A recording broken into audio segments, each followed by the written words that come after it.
Spirituality and premonition में आपका स्वागत है। हरे कृष्णा। चैनल से जुड़े सदस्यों का आभार और नए मेहमानों का स्वागत करती हूँ। दोस्तों, आज का ये वीडियो मकर राशि और आंतरिक निर्वासन, कैप्रिकॉर्न एंड साइकोलॉजिकल एक्साइल आपके सामने प्रस्तुत कर रही हूँ। मकर राशि को सामान्य ज्योतिष में अनुशासन, परिश्रम और महत्वाकांक्षा का प्रतीक माना जाता है। मकर का वास्तविक संघर्ष बाहरी नहीं, भीतर का होता है। ये संघर्ष है आंतरिक निर्वासन, साइकोलॉजिकल एक्साइल। अर्थात व्यक्ति समाज, परिवार और जिम्मेदारियों के बीच रहते हुए भी भीतर से स्वयं को अलग, अकेला और निर्वासित महसूस करता है। जीवन की घटनाएं नहीं, बल्कि भावों से जुड़ी मानसिक अवस्थाएं व्यक्ति को तोड़ती या गढ़ती हैं। मकर राशि इसका सबसे गहरा उदाहरण है। आंतरिक निर्वासन क्या है?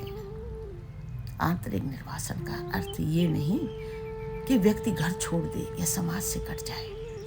ये एक मनोवैज्ञानिक, आध्यात्मिक स्थिति है जहाँ व्यक्ति सबके साथ होते हुए भी किसी का नहीं लगता। भावनाएं भीतर है पर अभिव्यक्त नहीं हो पाती। जिम्मेदारियां निभाई जाती हैं पर अपनापन नहीं मिलता। मकर राशि का व्यक्ति अक्सर कहता नहीं पर महसूस करता है कि मैं हर जगह हूं पर कहीं मेरा स्थान नहीं है। मकर और निर्वासन का मूल सूत्र राशि नहीं, भाव और सबलॉर्ड निर्णायक होते हैं।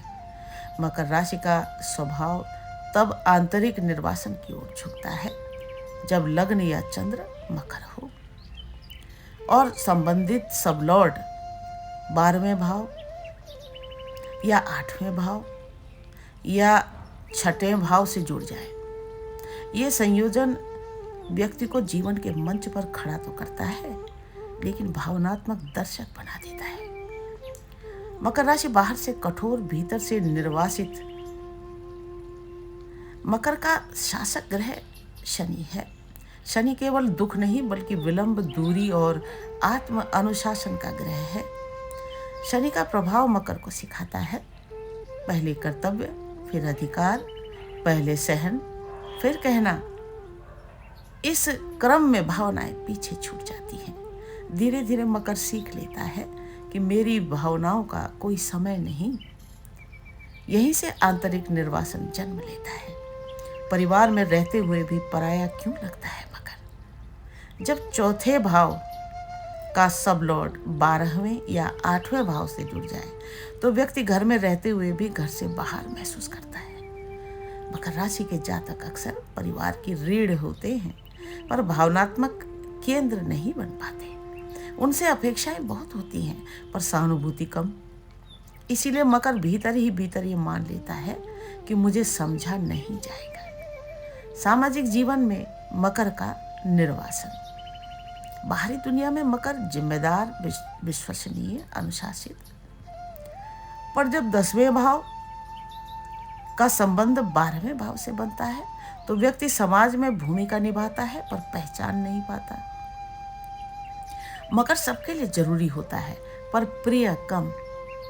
यह स्थिति धीरे धीरे उसे भावनात्मक निर्वासन की ओर धकेल देती है। प्रेम और संबंधों में आंतरिक निर्वासन।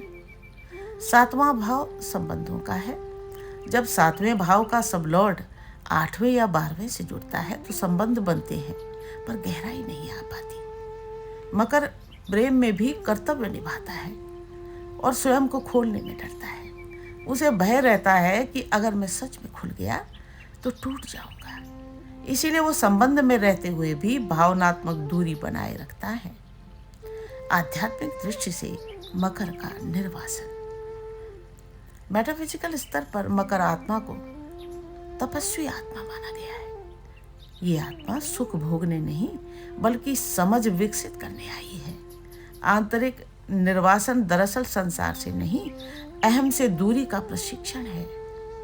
मकर को अकेलापन इसीलिए दिया जाता है ताकि वो बाहरी सहारों पर नहीं, आंतरिक स्थिरता पर निर्भर होना सीखे, क्योंकि मकर को जल्दी अपनापन नहीं मिलता। अच्छा, क्यों मकर को जल्दी अपनापन नहीं मिलता? जिस आत्मा को स्वयं से मिलना होता है उसे पहले दूसरों से दूर किया जाता है। मकर को जीवन जल्दी भावनात्मक पुरस्कार नहीं देता। ये उसे सिखाता है कि बिना प्रशंसा के काम, बिना सहारे के खड़े रहना, बिना समझे जाने के सही बने रहना। यही प्रशिक्षण आगे चलकर मकर को अद्भुत मानसिक शक्ति देता है।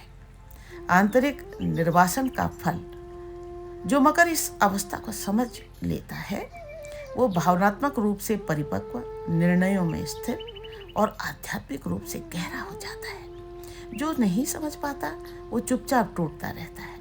जागरूक मकर और पीड़ित मकर के बीच मकर राशि का आंतरिक निर्वासन कोई दंड नहीं, ये दीक्षा है।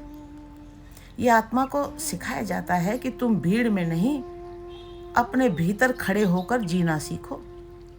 मकर यदि ये समझ ले तो वही अकेलापन आगे चलकर अद्वितीय आत्मबल बन जाता है। मैं भीड़ में था फिर भी अकेला, हर जिम्मेदारी उठाए पर किसी का नहीं, घर था पर अपनापन नहीं, शब्द थे पर सुनने वाला नहीं। मैंने सीखा चुप रहकर निभाना, टूट कर भी खुद को थामे रहना, थामे रखना। लोग बोले तू मजबूत है, किसी ने नहीं पूछा कि मजबूती की कीमत क्या है। किसी ने नहीं पूछा कि मजबूती की कीमत क्या है। रातों ने सिखाया अपने भीतर उतरना और सन्नाटे ने बताया कि शोर सच नहीं होता। कई बार लगा ईश्वर दूर हो गया है, फिर समझ आया वो मुझे मेरे पास भेज रहा था। ये अकेलापन सजा नहीं था, ये तो अहम के गलने की आग थी। आज भी मैं अकेला हूँ पर टूटा नहीं। आज मेरा मौन कमजोरी नहीं, मेरी साधना है। जो चला गया वो भार था और जो बचा है वो मैं हूँ। है मेरे गीत तेरे लिए राधा, लया हो तुम भाव हो राधा। है मेरे गीत तेरे लिए राधा, लया हो तुम भाव हो राधा।